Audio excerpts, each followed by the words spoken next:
So welcome to my third blog, which is titled, What are the Measures of a Relationship?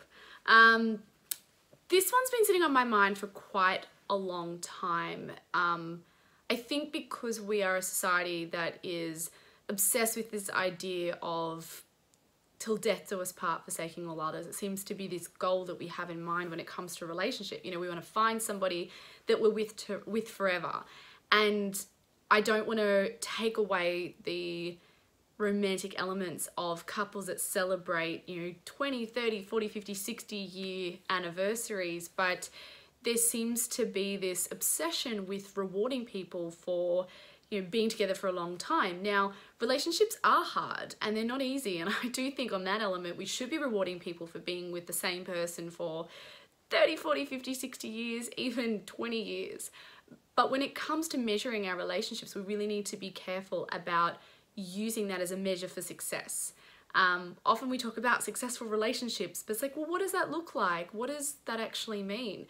If someone's in a relationship for a really long time, but they've treated each other badly and they've both been really unhappy, like forever, is that a successful relationship? Or if a couple get to a point and one person gets to a point and decides that they're not happy and they can't continue and they get the guts to leave, is that a successful relationship because they've admitted that things just aren't working anymore?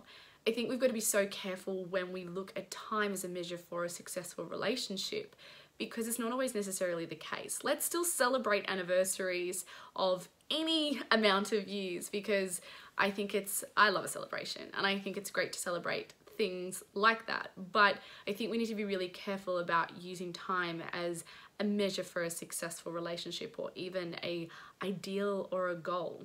Now, another word that I struggle with but I use quite often is the term healthy and toxic relationships.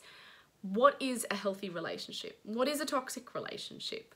I think they're really great terms to use when I'm talking about content, how to have a healthy relationship, how to make your relationship healthier. But what we need to be really mindful of is when hearing those words, and I'm mindful of when I use them, is that there isn't some universal set of ideas that make a healthy relationship. We'd love to say it's when you've got trust and you communicate and you get along and everything looks fine, but that's not always the case. Relationships are not perfect. They have their ups and downs and things are not always going along rosy, but we love each other and we work at things and we stick it out if we want to. So it's really hard because the term healthy relationship sounds like a great term to be using, but we need to be aware that there isn't actually a definition for that. What is a healthy relationship? Well, a healthy relationship is one that you feel is healthy for you. A toxic relationship is one that you feel is toxic for you. That might look different to someone else who's defining healthy and toxic relationship, but what feels right for you feels right for you. And that's really what we can only define as a healthy and toxic relationship. It's when you decide that it's healthy or toxic. Now, sex. People think that if you're having a lot of sex, you must be having a successful relationship. And if you're not having sex, you're not having a successful relationship. That's not always necessarily the case and not a great measure of a healthy, there I go again using the word, but a healthy relationship, a successful relationship, or even a happy relationship. People can have sex and be disconnected and not be present with each other. Some people don't have sex, but they're really affectionate and maybe they've gotten to a stage where they're both not interested to have it all the time, but they still find other ways to connect. Sex is not always a great measure for a relationship. Also, arguments. You get those couples and people say to me all the time, oh, we've never had an argument. That's not the type of person that I am. I'm quite passionate and I can be quite heated and I like to talk a lot, if you haven't noticed. So I can be one of those people in a relationship that likes to have a little bit of heated banter. I like getting things out on the table, sorting things out. But for a lot of people out there, a measure of their relationship is by how many arguments they're having and not having. Now, a word of warning with this, if you're having a lot of arguments that are abusive physically or mentally, then that is something that really needs to be looked at very closely and addressed. And I would argue that that is definitely a definition of a toxic relationship. Your safety, both physically and emotionally, is paramount and needs to come first.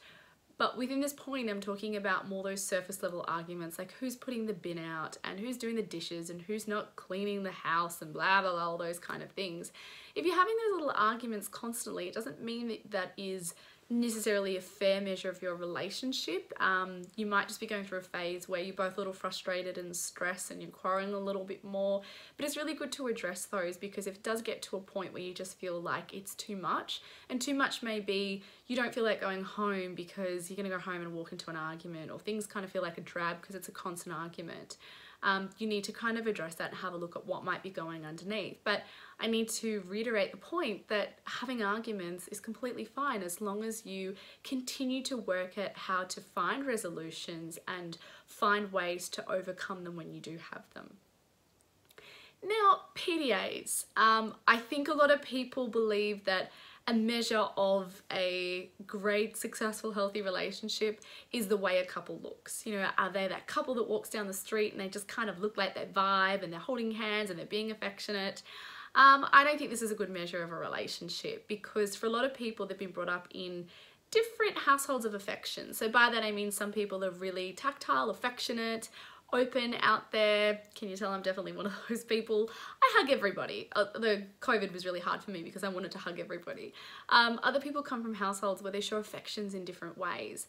Maybe they are really sexual and they show affection in the bedroom, but they don't when they're walking down the street, or they're someone that's uncomfortable with hand holding or touching in public.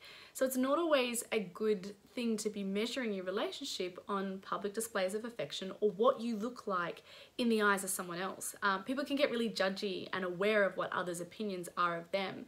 At the end of the day, someone else's opinion on your relationship shouldn't necessarily matter, unless they're a really good friend and they're concerned about you and they're, you know, raising an issue that they can see from the outside in. But worrying about what you look like to other people, whether you're affectionate enough, whether you are posting the perfect Ralphie online, looking like that great couple, shouldn't be a measure of a relationship. Now, speaking of measures of relationships and social media, that is definitely not a measure of a relationship.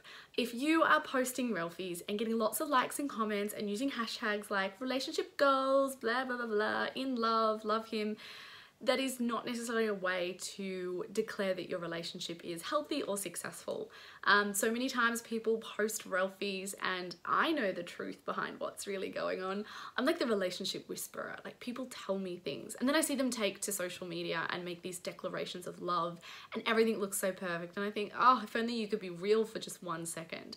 So definitely don't think that your relationship has to look a certain way on social media, and be very careful about envying other people who put those posts where things just look loved up and fine. So when it comes to trying to work out how we measure a relationship, when a relationship is successful, when a relationship is healthy, when a relationship is happy, fine, perfect, we really don't have the means to do so, because there isn't one means that can tell us what's really going on for the people involved. A right relationship, a healthy relationship, a successful relationship, a toxic relationship is a relationship that you decide is those things. The right relationship for you is the relationship that you decide is right. Yes, we need to listen if someone can see something that's putting us in danger physically or emotionally, but when it comes to measuring our relationship, we're the only ones that can truly decide what is right for us. So make sure that when you're using terms like successful, happy, healthy, toxic, that a lot of these things don't have definitions, and it's really truly up to us to decide what our relationship is. So I hope you enjoyed that vlog, and if you want to stay notified of when I post some more, make sure that you subscribe to my YouTube channel, Dr. Nikki Goldstein, and I'm sure the link will be miraculously on my screen somewhere at the moment. Bye.